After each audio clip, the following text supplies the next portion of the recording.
Welcome to Suddenly Different, where we explore stories and strategies for life when it doesn't go to plan. I'm Leigh-Anne Charland, inviting you to join me on this journey. There are moments in life when everything we thought we were goes quiet. Not metaphorically, literally. Today's guest knows the silence intimately. Nico Lim, also known as Flash Poetry, is a poet, freestyle artist, TEDx Melbourne performer, and Velociraptor. But before the stages, before the flow state, before the crowds leaning in, there was illness. There was a rare infection, a month without a voice, and a life that became suddenly different. What emerged from that silence wasn't just poetry. It was a new way of listening, a new relationship with words, and a deep trust in improvisation and the intelligence of the moment. Nico's work doesn't perform at people, it performs with them. It turns audiences into collectives. It invites meaning rather than explaining it. This conversation isn't about success or technique. It's about what happens when the body interrupts the plan and something truer steps forward. Nico, welcome to Suddenly Different. Thank you, Leigh-Anne. I'm glad to be here. It's just you've had so many travels, like such an interesting life in what I would say are your short number of years. When we spoke in preparation for this interview, the story that you told me, which I would love you to tell our audience, is about when did that silence come? Where were you when that happened in South America? And what did it feel like being so far away from home and in such a confusing and unhealthy situation? Yeah, let's begin with the calamity. As all, Yeah. as a good story must. I was in South America. I spent 2 years there, maybe 5 or 6 years ago, and I was living in a rural community in Colombia, teaching English and music. It was very much a jungle environment. It was hard to believe. Even I find it hard to believe now. A lot of those memories seem so dreamlike because it's so far removed from what happens here in Australia. And yeah, I was having the time of my life and really enjoying it, learning Spanish and being in this community. There's a number of reasons I think that I can point to as to how this illness came about. But I got sick one day, really sick, and it felt like a bacterial thing from drinking the water. And yeah, I found myself kind of just absolutely debilitated, lying in the bed of the basement of this jungle hut. And the conditions in this place, looking back on it now, my 30-year-old self I'm slapping myself a little bit, thinking, there was mold, there was dust everywhere. I remember this morning I woke up in that bed and there was an iguana, like a giant iguana, just sitting right there on like next to me. And it was very much, let's say, open air. And when I think about memories of periods, that were 5 years ago, or that were memories that had really quite traumatic and painful and heightened experiences, there's just these moments you remember and these little pieces and fragments and things that people say. I definitely remember rolling around in that bed, throwing up, being so incredibly sick and just feeling something happening in my throat. And at that time, I just thought it was going to be something short-lived. But yeah, I remember, when you're really sick and deeply sick with something that your body is not used to, I imagine most people do this, but I was making all sorts of deals with the devil, with God, any bargaining that I could with any divine entities. And yeah, I eventually got out of that state, but my throat kind of stayed the same. And that begun sort of a very long journey to realizing that something had happened in my body that had that had kind of removed my ability to use my voice, and that progressively got worse. And so, yeah, this next period of my life after that event was suddenly different. Yeah. Yeah. Because we do, like, I'm sure that you had big plans like you had dreams of what you were going to do with your voice because you were in Yeah. music and Yeah, definitely. I was singing at that time and just I was teaching, and so there's a lot of vocal use. And the voice is there's a special kind of alienation and loneliness that comes that I think people only who have lost their voice can understand. And everyone has their own niche suffering, and that they can relate to others who have felt that. People with chronic pain, or people with there's many ailments in this beautiful world, but that is what I never expected, and it was an incredibly disorienting time because I just never realized what it would be like to be without a voice and what that meant for me as a self, as an identity. I love talking, I love words, my whole life singing, and so that was it was a change. so once you recovered from like, the infection or the an ailment seems far too small in poundage to Mm. describe what you had, but once you were into your new normal, what did that silence do to your future plans? What did that, or the effect on your voice? What did that do? Did you, like many of us, did you try to soldier on and push yourself through the boundaries of the illness, of the effect? Yeah, that lasted a couple of days of trying to, positively think my way out of it, and go back to class. And no, it became pretty apparent to me almost immediately that something had gone wrong, and that there was some kind of infection. Later I found out, after many specialists, that it was some kind of lung infection from a rare bacteria that no one had really heard of, that I was talking to in Australia and doctors in Australia. But yeah, after a few days of realizing I couldn't really speak, I had laryngitis, tonsillitis. I was like, okay, that'll pass. That passed. And then it just was a lack of an incredible dryness in my throat. I didn't have the voice to speak. There was something going wrong between my breath and the vocal cords. And yeah, I just very quickly shifted from my wild wanderlust, let's sleep on the floor of jungle huts, to my very let's first world, let's spend as much money as I can and do everything I can to heal. And it's a recurring lesson that and I'm sure everyone learns in life, is that you really just have your health. And when your health gets taken away, you know, everything, basically everything, that is kind of the baseline for everything. And yeah, I learned that in a baptism of fire. Certainly, it hit me, and it was just a series of me talking to my parents, talking to doctors back home, going to see specialists in Colombia. I booked myself into a hotel and just was trying to do everything. I was trying to just sanitize and clean and just be as healthy and give my body the chance to heal. All the plans that I had, the job that I was doing, everything just kind of shifted, and it was more about, am I going to need to fly home immediately, or am I going to stick this out and try and find a way through? And I didn't want to come home. Yeah. Well, I mean, Yeah.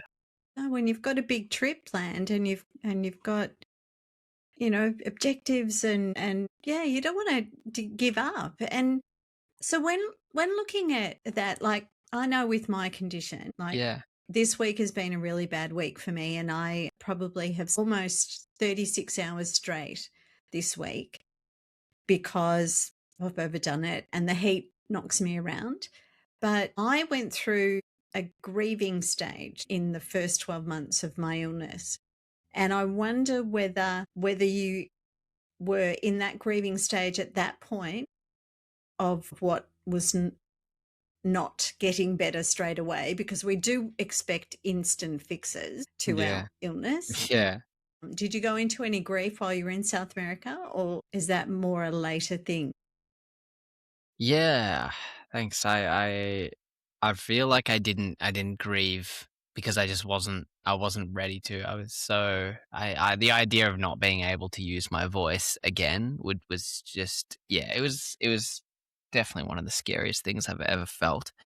And a part of me, I've always kind of tried to have the attitude to life of whatever happens, you can try and you got to just roll with it and make the most of it. Life throws, incredibly seemingly unnecessary and nefarious things at people from every single day, and people just get on with it, and they find a way to make that part of what makes their life meaningful. And that's just this incredible power that human beings have.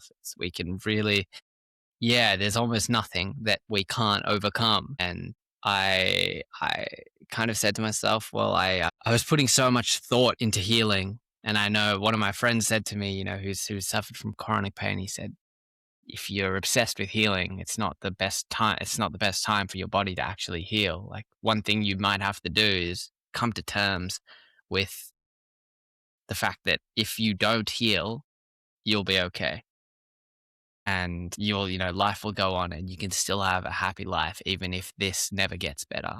And so there was an element of trying to accept it, and that's what led me to continue. I was writing lyrics at the time, but that form shifted into writing poetry, and writing specifically for it to be read on the page, not even spoken out. And yeah, I'd never really written poetry like that before, and so that was definitely a refuge for me during that time. That's amazing. I love that humans, we do find another way to express ourselves, especially if like it's our passion. So the fact that you started writing poetry and, it wasn't about the voice, it was about the words, it was about the meaning that people made from your poetry. Hmm. That is amazing. And do you still do a lot of written poetry as well as um, your live poetry? I do write, but for fun generally. Like, the stuff I really work on is lyrics for my songs now that I Yeah. have my voice back, and I'm making music and releasing stuff online. And yeah, so it's not so I haven't really shared poems in a while, but yeah, I write a lot just because, I guess I'm a writer. Yeah. Well, that's who you are. I was fascinated with your COVID story. So tell the audience about what happens when you're stuck in a remote location during a pandemic. Well, this is one of those stories that has so many parts and is just so incredibly unbelievable, but I'll keep it as brief as possible. And I was in a different part of South America at this point. My voice had started to get better, and I could talk again. After a while, I did get my voice back, and I saw many specialists and did changed everything. My diet, everything, medication. I was doing lots of things. Still to this day, I continue to eat according to how my voice is, and eat according to the diet that is the best to give my body the ability to have the most powerful voice it can. And yeah, I was in South America, in Peru at this point, and get a call from one of my friend's mums on a satellite phone. We're in the mountains, and she says, "Hey, there's a pandemic happening in the world." We're in the Andes mountain, living in an indigenous community, so far away from anyone. And she says, "I think you guys have to come home." And me and my friend who had come and visited me, we were kind of just laughing it off, saying, Australians, they're always panicking. And then everyone else on the farm started getting calls from their parents saying, "Hey, this is serious. We got to come home." And so that began a couple of weeks long extraction from this remote community in Peru, which I guess culminated. I mean, there were so many things that happened along the way that was just truly unbelievable.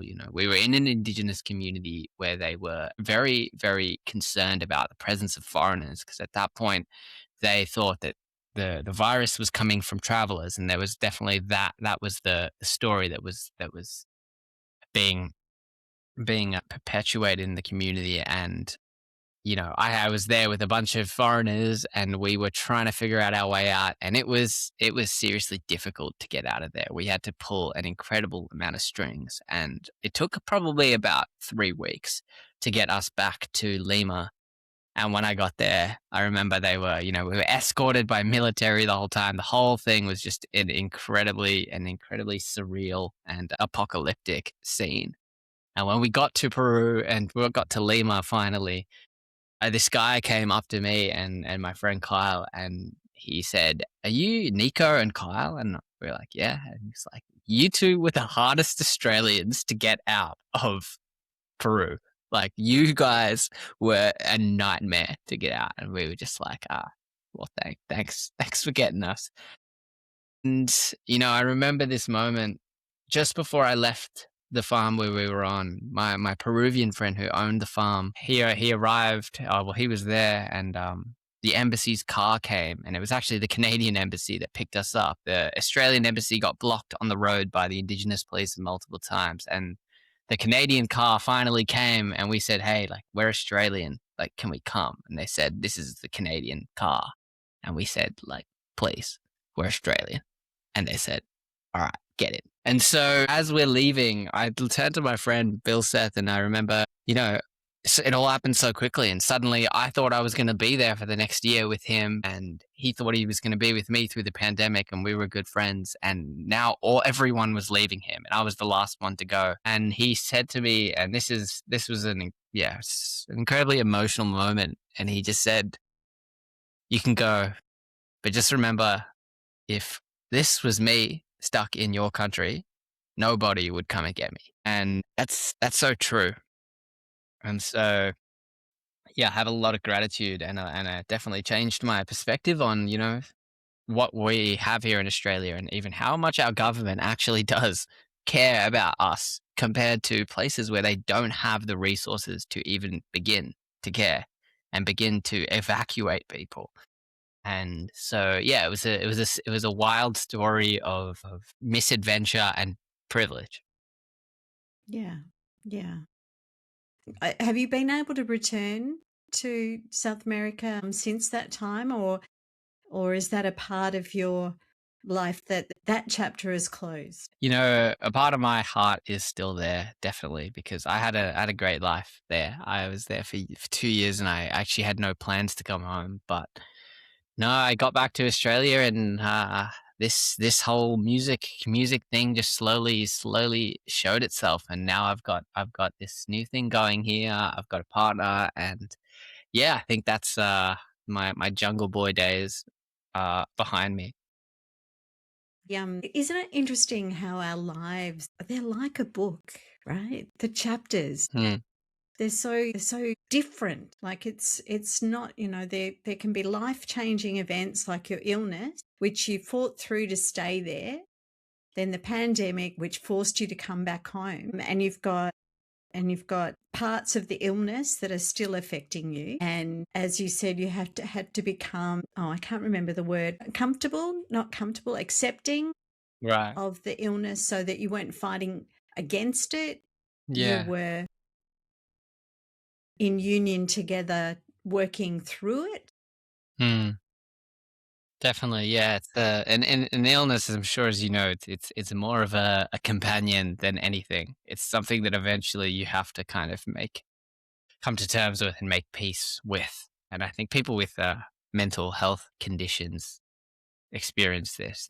It's almost like you've got this passenger. Yes, yes. And I think, especially with mental illness, it's constantly on your mind. It's Mm. constantly, you have no freedom from the thinking Yeah, definitely, when definitely. that's happening. Whereas sometimes with a more physical illness, you can have restful moments that you can almost forget that you're unwell. Yeah, how quickly we forget.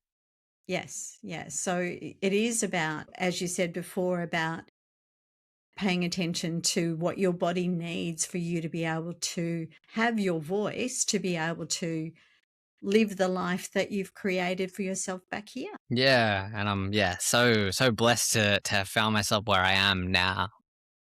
Yeah, it's every hard experience, every calamity, every traumatic event is indeed a calamity or a traumatic event. But if you eventually arrive at a place where you are content, at some point, no matter where it is in the future, that event now can be seen through a different light, and it can be seen as a necessary stepping stone to this contentness that you have.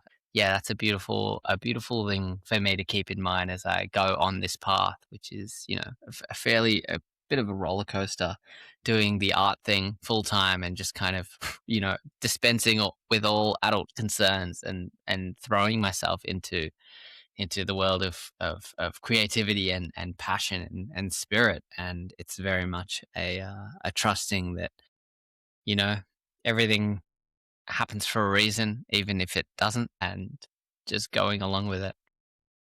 It's a sliding door moment, isn't it? Right? You don't know what life would have been like had you never had that infection, or had COVID never happened. You don't know. And you'll Mm, never be able to go, well, this would have happened right, or right. that would have happened. It's like, no, it's the path went this way, and Yeah. that's that. Yeah. I love the line Milan Kundera says in his book, we walk through the present with a blindfold on, and we only realize the true meaning of things when we are far past the actual events that we live. Yeah. It's a shame that we don't live in the present. Do you find that you live more in the present now, especially with your art? I mean, you would have to be in your present to do that. Yeah.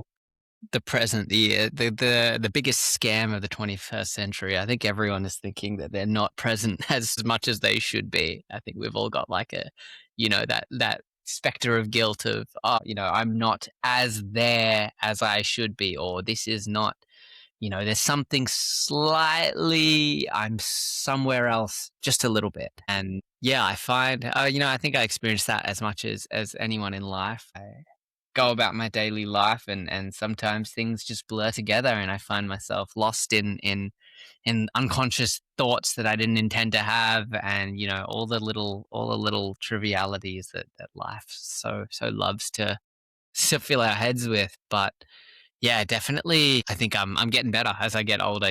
That was one thing that I felt as I turned 30. It was feeling like my life is literally, slipping through my fingers. And I don't really have that much time to mess around with things that aren't worth messing around with.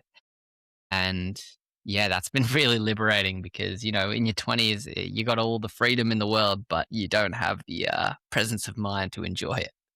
Yeah. But it's interesting what you studied at school. So you did the physics and maths and sociology and philosophy sort of area, which I actually probably could see that playing out in your art.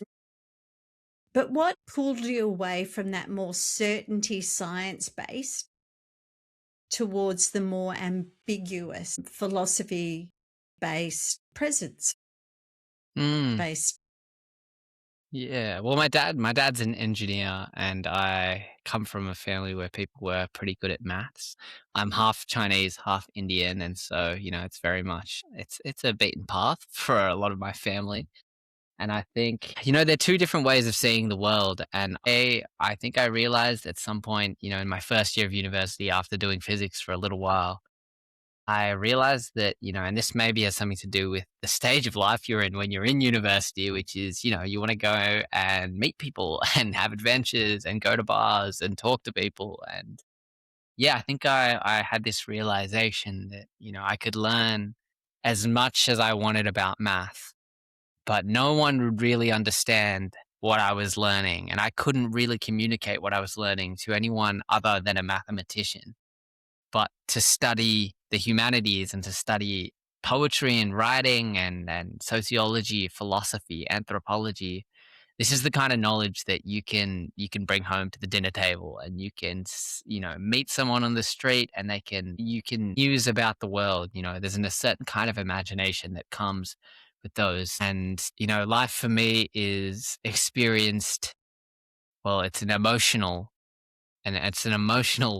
experience primarily. So even if that is just, my perception or my projection and my own judgment that I make about reality as it is objectively, which I'm sure the pure mathematicians among us would say that that is what life is. But for me, I experience it on an emotional and a visceral level, and poetry speaks to that. And with every book I read and with every poem I write, I find my experience of life is enriched and enlarged. And that for me is that's the path that I want to walk. It's a gift. It's a gift to Mm, be comfortable. So, because I think a lot of us don't necessarily feel comfortable being so deep. I know I'm very deep, but a lot of people like to live on that surface, like to live in the cognitive, like to live in the structure. mm, Whereas being able to be in a flow state, be able to follow your own creativity, to accept your own rhythm and mm. pace.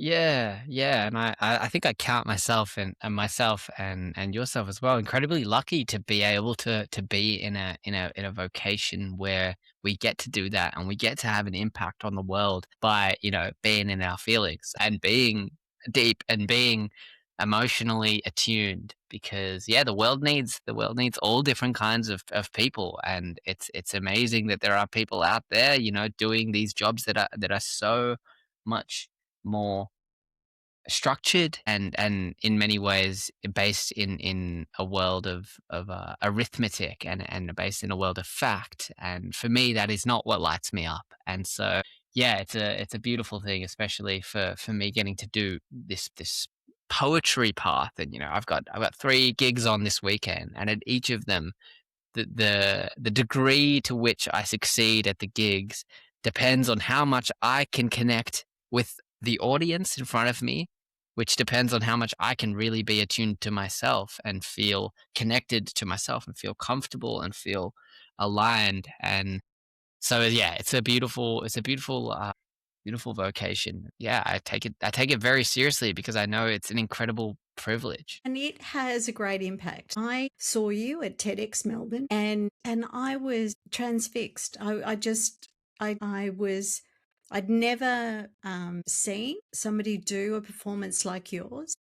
And when I listened, especially to your freestyle, when you were bringing in everything that had happened before, up until your performance, you brought in everybody, you brought in everything, you brought in the deep, um, the deep unspoken elements that were covered.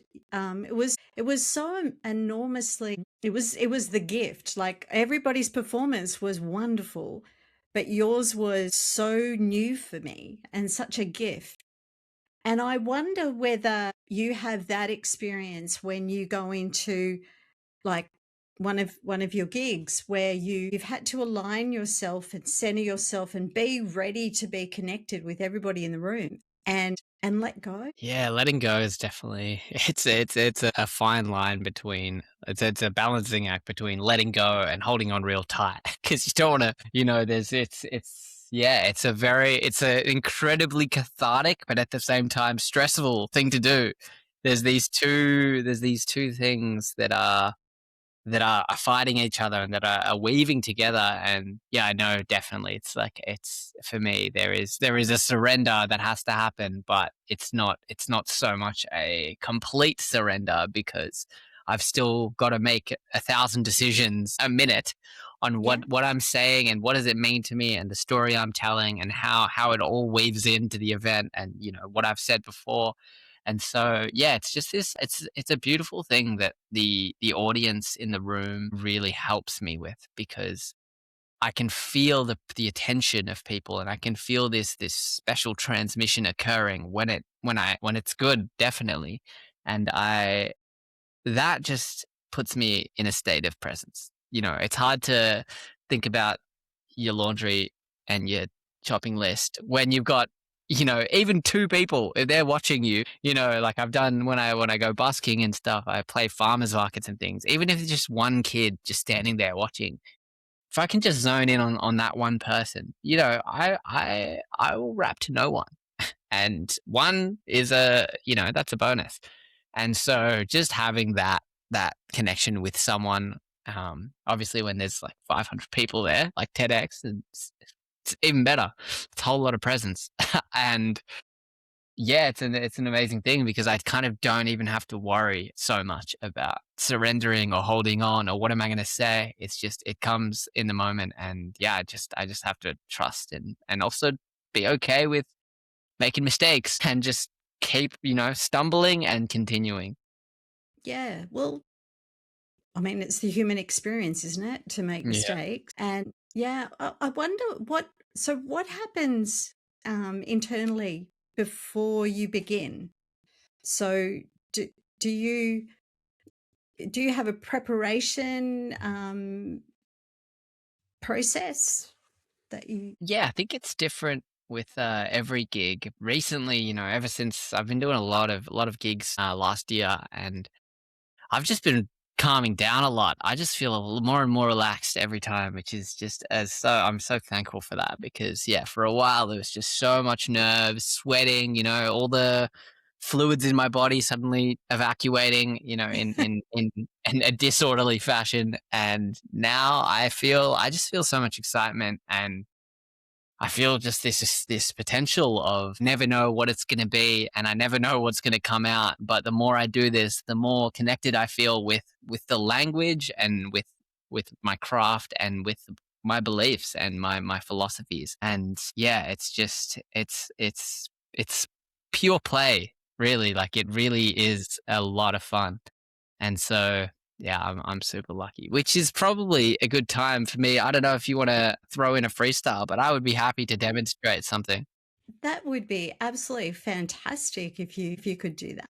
I would love to. Do you have any say words or suggestions? I'm happy to weave in things that we've talked about. This has been such a beautiful conversation. But if there's anything that you feel like you might want me to try and speak to, you're welcome. Maybe if we can bring in the suddenly different idea Mm, and the companionship of your health rather than and being comfortable with your health. right on. All right. Well, this has been an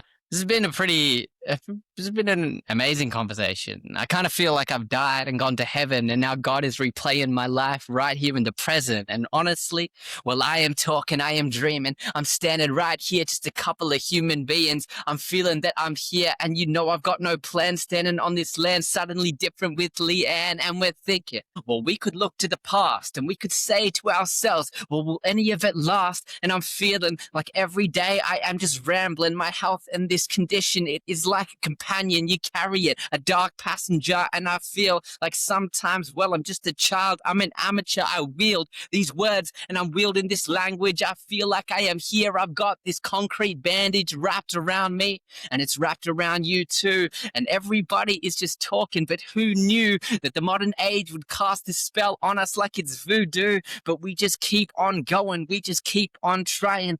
We are living, we are imagining, and we are simply just fathoming. We are unraveling, but really human beings always are managing and adapting. We're pushing on through. The adversity never really can stop us. And so we go through. Yes, we keep our focus. We know what it is and we know what it isn't. And we are standing right here and we're sick of the isn't. We want to walk and feel that we can be here in the present, feel what it is to simply find attention in the moment, to find it here in my vision. But sometimes, well, things are sudden and they can change. Your body steps up with a different way to go, a different path. And so you say, I could lose control. I could maybe just be known and I could sing my song. But the great unknown is just telling me that things could be fine. And so I look the sky in the eye and I say, I don't mind. Life is a sublime, divine choice. And I am here today and you know that I enjoy, but I'm trying to be here. I'm trying to be more feeling. I'm trying to go on this journey of heal. And every human being is just walking walking on their path, climbing up the ladder, whether you're a poet or a rapper or a writer, a librarian, pescatarian, whatever it may be. Yes, you know that it's nefarious and it is beauty, it is tragedy and calamity. Reality is telling me everything is just your family, waiting to be seen, waiting to be embraced. And I'm here to simply just be. And so we are just walking, we're feeling, we're changing. The days will they come, and I am just rearranging my according to what I can feel is true, according to what I can feel I can do with the life that I've had, that I've been given. I'm looking back and forth at strangers of superstitions that keep telling me, well, things can just be different. Things could be better and things could be worse. And so as a freestyle poet, I just connect to myself. And through that, I put out the verse and I place it on the table. I say that it is here. We are the devil and the angel upon the shoulder of the gods. And we just say that it is just love, it is lust, and it is getting hot in Australia, and it's a hot, hot summer. And so I've got to say, well, you know, it's not a bummer sometimes when you find yourself just wondering, praying to the gods, why has this happened? And I am just fumbling, but I don't know where it leads. No one knows. That's what it means to be free. And so I'm here with my vision. And so I'm here. Yes, I'm going upon a mission. Flash poetry, doing this on Suddenly Different. A freestyle rhyme with Leigh-Anne. I might just say, well, thank you for these questions. And let's keep it going today because you know we've got presence. It is pouring out of us, pouring like a tsunami, and I am here just to say, start the party and then we'll relax and we can do both. The balance, in fact, is there, and I rap and I sing and the poetry, it comes out my mouth, and I know that everything is just waiting, and I am knowing that I am taking my time and the steps as I walk up the mountain, get to the top, and I say, I'll make my announcement on this beautiful day. I am here. The future is a beautiful vision. And I am here with Suddenly Different. Thank you. Wow, that was amazing. Well, yeah, went for it there. Didn't expect That that. was so fantastic. That is, yeah, wow. Thank you so much. Our listeners will absolutely, they are so fortunate and just watching you. Now I want to understand more about the craft of poetry and the craft of rapping, and because watching you and feeling the change of pace, it was such a delightful experience. So if a person thinks, like probably most people think, I'm not a poet, and self-exclude themselves, what is poetry at its core? For me, I feel poetry is life distilled into something essential. It's kind of the act of taking the experience and trying valiantly, but albeit in a futile way most of the time, to trap it and capture it and you know, put it into something that can be shared and delivered. And even in that futile attempt, there is so much connection and so many bridges that can be built between our private experiences of life. And yeah, for me, poetry is just, you know, language that reaches out and grabs you. Yeah. Yeah. Wow. I'm having like a visceral response to your performance. It was just like, I can't wait to listen to the recording. I really can't wait Yeah. because I'm like gobsmacked. And I think this is how I felt after your TEDx. I just was, I actually didn't want anyone else to come on stage because I wanted space to Yeah. be able to appreciate their artwork, and it's different to traditional songs and singing, as in like Daryl Braithwaite and Horses, right? Like you can really, I enjoy singing along, but it's a different feeling. I don't think I've ever wanted there to be a big pause after somebody else has sung a song. But with you, I just want to just really look forward to being able to reflect and relive that experience. And I think, is poetry like, what would you recommend for somebody to just play?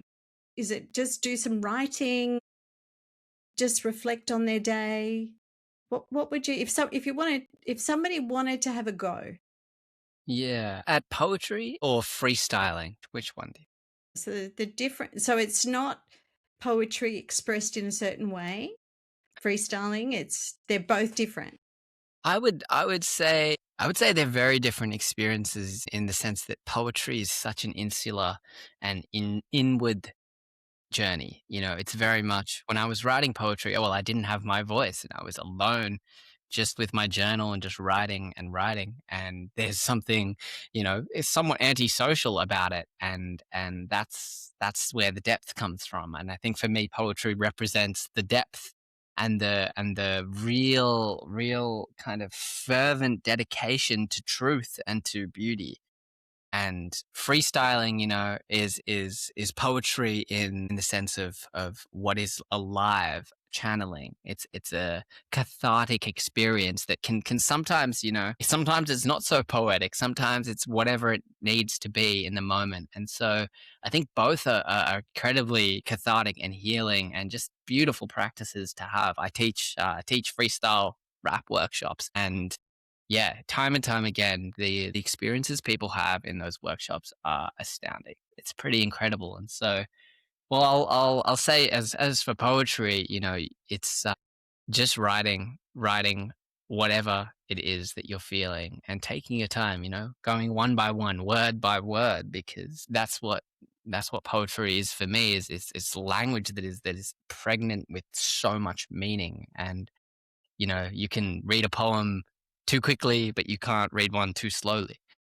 And I think there's an element of care and reverence that comes with writing poetry that yeah, I've always been just dumbfounded how people exclude themselves from the creative realm, given the arts are romanticized and lionized for their being the creative pursuits. But there's just so many vocations and elements of life that demand so much creativity that really, inherently, I truly believe, beyond any platitude or feel good statement, that we are all deeply creative. You think about, John O'Donohue says, when you dream at night, you create this incredible tapestry of image and story. Everyone does it just subconsciously. Like, we all have this incredible power of imagination in our minds. And often, it's the voice in your head that says that's stupid, or that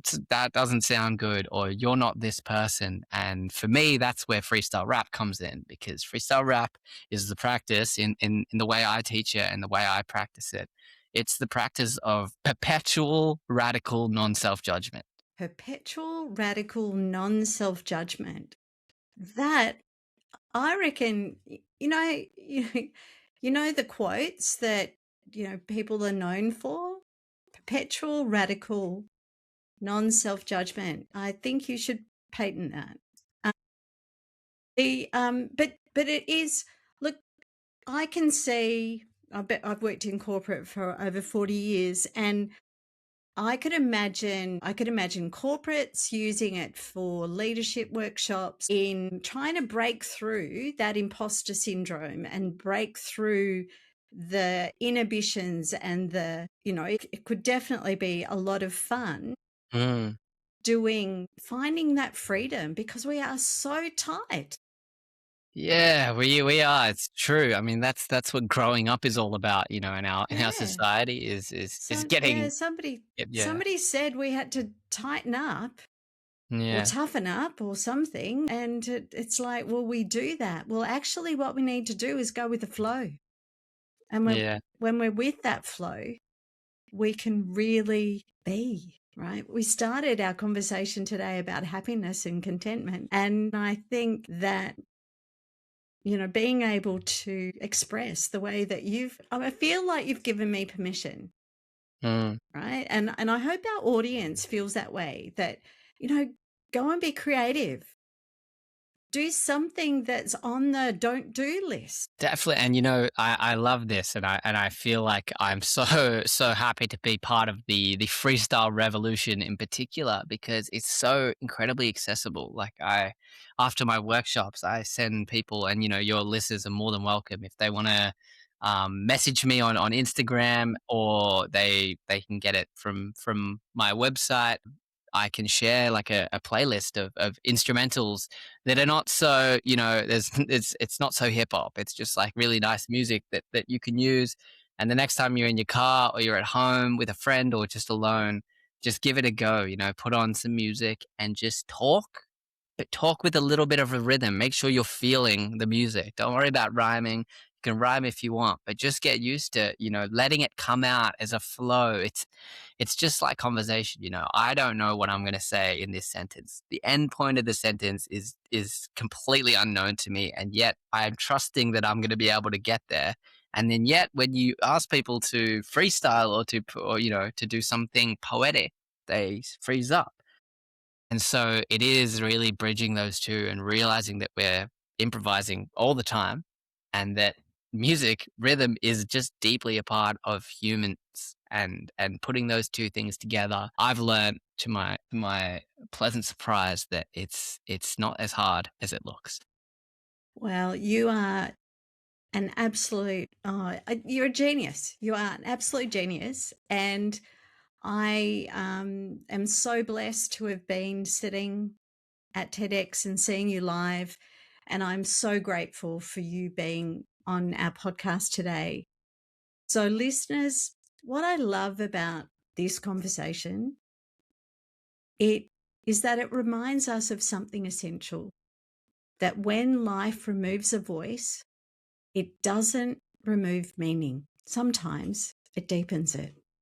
Nico's story isn't about becoming extraordinary. It's about becoming available to silence, available to uncertainty, available to the moment that asks us to respond rather than perform. If you're listening and your life has shifted in ways you didn't choose, if your body has changed the rules, if certainty has dissolved, let this be your reminder. There are many ways to speak. Nico, thank you for bringing your presence, your words, and your listening into this space. And to everyone listening, may you trust what's trying to emerge from you, even if it doesn't sound like what you planned. Thank you, Nico. Thanks so much, Leigh-Anne. This has been Suddenly Different. I'm Leigh-Anne Charland, and I'm so grateful you shared your time with me. If you felt a spark, a tear, or a moment of recognition, I hope you'll pass that gift along by sharing this show. Take a deep breath, trust your path, and I'll meet you back here soon.